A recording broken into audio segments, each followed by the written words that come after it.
J'ai pas de ressenti sur ma vie. Après, non, après, je regrette rien. Tout ce que.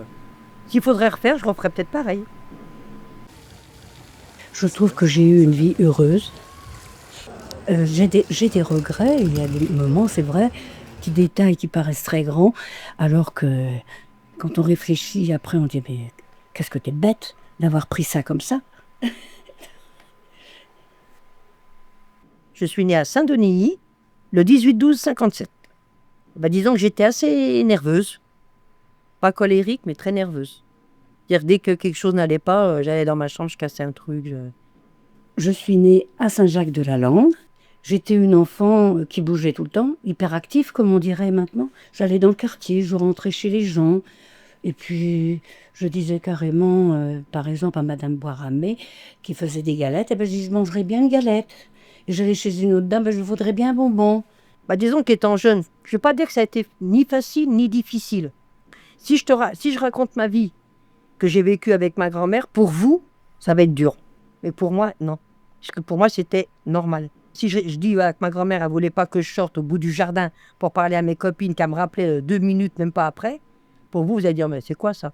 J'avais pas le droit de sortir. Je ne pouvais pas rester à rien faire de la journée. Il fallait toujours que je fasse quelque chose. Ou du crochet, ou du tricot, ou laver le linge, frotter le linge sur la planche à la... Mon enfance a été très très heureuse. Enfant dans un restaurant, c'est extraordinaire. On voit les mariages, on voit les banquets, on voit les communions, les baptêmes, les bals. Nous avons été 5 enfants quand même, mais on s'entendait très très bien. On se chamaillait très très bien. Et c'était parfait. Alors, dans un grand restaurant à Rennes, qui a pu quand même continuer à faire son métier, mais dont une salle, la plus grande salle du restaurant, avait été, les Allemands avaient occupé cette grande salle, c'est-à-dire que je me souviens très bien de ces soldats. Les Américains m'ont pourri ma peau.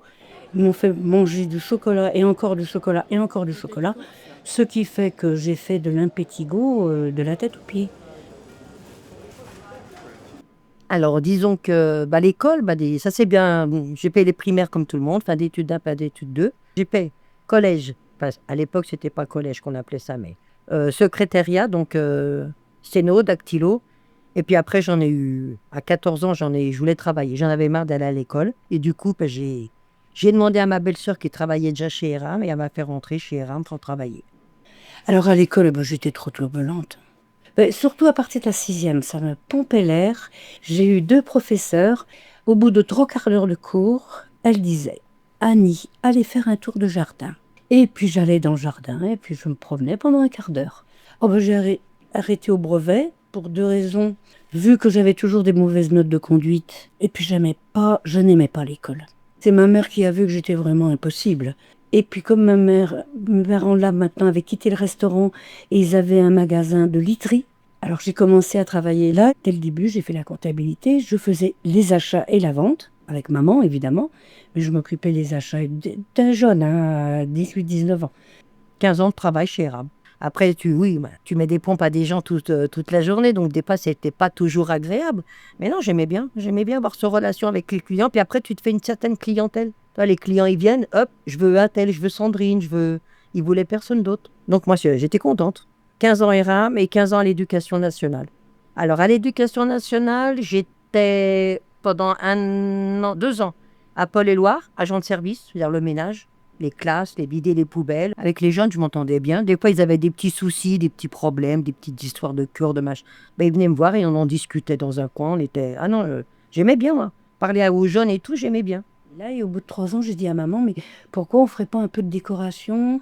Et c'est de là qu'on a commencé à acheter des tissus d'ameublement et qu'on s'est mis dans la décoration. Donc, j'ai acheté mon magasin 27-28 ans. Oui. Ah non, après la naissance de Claire. 33 ans. Chez mes parents, il y avait 2 couturières. Mais quand j'ai ouvert mon magasin à moi, là, j'avais davantage de couturières. Et là, j'avais la responsabilité de tout, ça, c'est sûr. Mais j'étais très, très bien aidée par ma couturière principale, qui était beaucoup plus âgée que moi, puisqu'elle m'avait donné le biberon.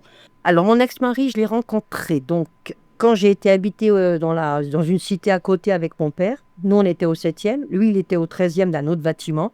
Et on s'est vu comme ça par la fenêtre. Et au départ, il croyait que mon père était mon mari. Il dit, ouais, la jeune, elle se tape un vieux. Mais après, bon, comme j'avais un chien, comme je sortais le chien, donc on se voyait. Un jour, il m'a demandé, je fais non, c'est mon père. Et puis on s'est rencontrés. Puis voilà, au fil des années, on s'est vus plus tous les jours, on se voyait tout le temps. Et puis il montait des fois à la maison. Bon, moi, j'étais assez droite là-dessus. Donc, c'était lui. Et puis voilà. Alors, j'ai rencontré mon mari au mariage de la fille de grands amis de mes parents, qui était une grande amie.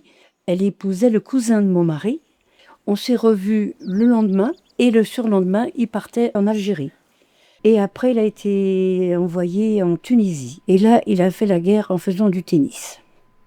Alors, la relation, elle a évolué que, ben, comme beaucoup de jeunes, je crois. Hein. On a fait un dérapage et je me suis retrouvée enceinte et on s'est mariés. Alors, il était marin, ce qui me convenait bien, comme j'étais très indépendante. On s'est séparés après. Pourquoi? Parce qu'après 68, moi j'ai beaucoup connu cette époque où les hommes quittaient leurs femmes pour des jeunes femmes. C'était la grande mode. Moi je le dis franchement, je l'ai vécu comme ça. J'ai très mal vécu cette époque. Et mon mari a fait un peu la même chose dans les années 80. Et puis moi, je suis pas scorpion pour rien, n'est-ce pas? Ben, c'est peut-être bête ce que je vais dire, mais moi j'ai connu lui, j'avais 15 ans et demi, 16 ans, on va dire 16 ans. 16-17 ans quand je l'ai connu, j'ai été avec lui, j'ai eu 2 enfants. Même le jour où il m'a laissé, moi je l'aimais toujours. Et c'est pour ça que je suis toujours toute seule. Je ne pouvais pas le remplacer. Je ne pouvais pas. C'était comme ça. Et si une fille lui aurait fait du mal, parce que c'est déjà arrivé qu'il a eu d'autres nanas et que ça allait pas, c'est moi qui allais avec. Je trouvais quelqu'un pour m'emmener en voiture, aller le récupérer dans un état pitoyable. Je ne pouvais pas le laisser. Ah, je l'ai quitté, ça faisait 9 ans que je patientais. Mon médecin me disait, soyez patient. 9 secondes, dehors. Et là, je me suis dit, je pars à l'étranger. Et c'est là, j'ai téléphoné à mes 2 autres filles en disant, voilà, je pars vivre au Portugal. Parfait. Et je suis partie 2 mois après. 9 ans et 9 mois. C'est un pays très, très agréable. Ce qu'il faut, c'est bien comprendre la langue, ce que je n'ai jamais arrivé à comprendre. Je le parle, il me comprenait difficilement, mais quand même, il me comprenait bien, et moi, je ne comprenais rien. Alors, ma santé évolue très bien, j'ai une chose me porte très bien.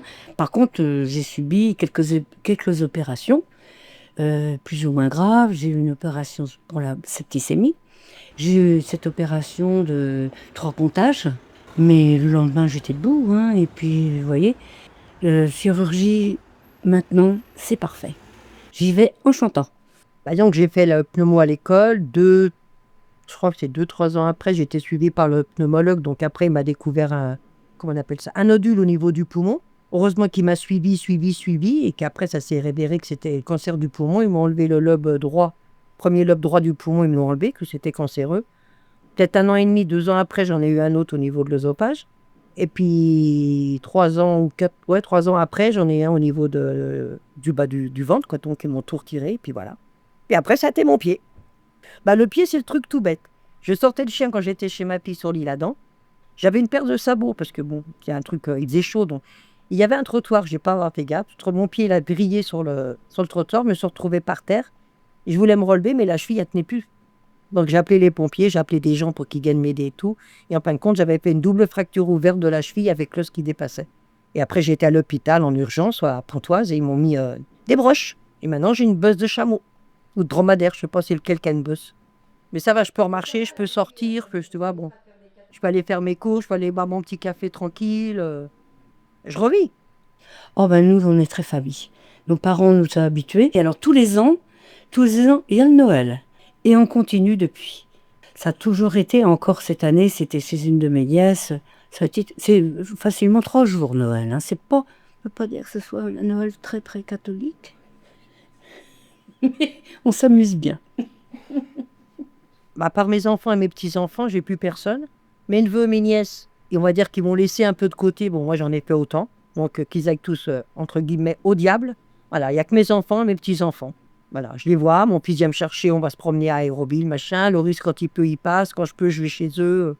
Voilà, c'est tout. Moi, j'ai plus que. De toute façon, j'ai plus que. Parce que j'ai plus mon père, j'ai plus ma mère, j'ai plus mes frères. Donc, j'ai plus que. Donc vous estimerez que vous avez eu une vie heureuse? Oh oui, oui, vraiment. Vraiment. Avec des malheurs, hein, ça c'est sûr. Non, même en se disputant bien, ça a toujours été bien. Moi, je suis heureuse, ouais. Moi, je vis bien. Je profite. Voilà. Une fois que toutes mes factures, mon frigo, tout est plein, après, je profite. Je me fais plaisir.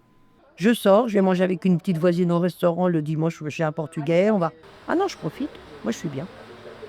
La vie est belle.